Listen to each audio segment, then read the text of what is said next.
ಮನೆಯ ಕಟ್ಟಿಗೆ ರಾಶಿಯಲ್ಲಿ 12 ಅಡಿ ಉದ್ದದ ಕಾಳಿಂಗ ಸರ್ಪ ಪತ್ತೆ, ಸುರಕ್ಷಿತವಾಗಿ ಸೆರೆ ಹಿಡಿದು ಅಭಯಾರಣ್ಯಕ್ಕೆ ಬಿಡುಗಡೆ.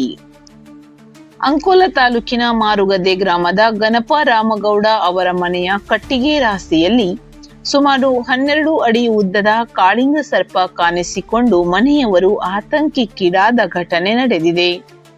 ತಕ್ಷಣವೇ ಅವರು ಉರಗ ರಕ್ಷಕ ಮಹೇಶ್ ನಾಯಕ್ ಅವರನ್ನು ದೂರವಾಣಿ ಮೂಲಕ ಸಂಪರ್ಕಿಸಿದರು.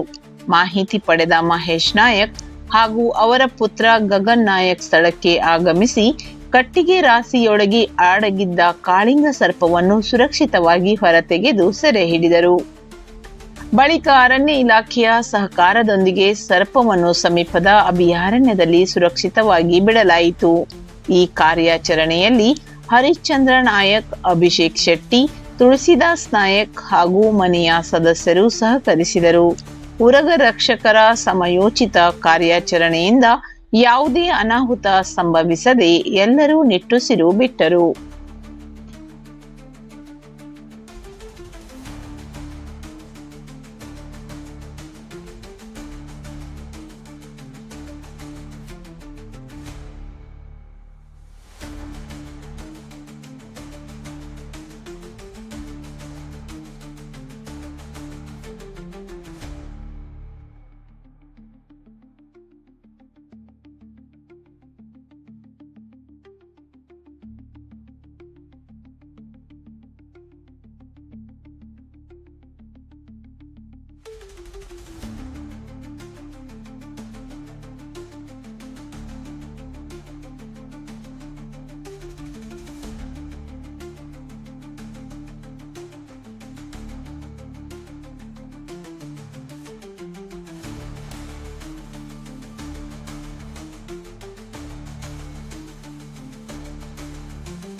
ಇದು ಖಾಲಿ ಡಿಜಿಟಲ್ ವಾಹಿನಿ, ಸತ್ಯ ಮತ್ತು ಸ್ಪಷ್ಟ ಸುದ್ದಿ.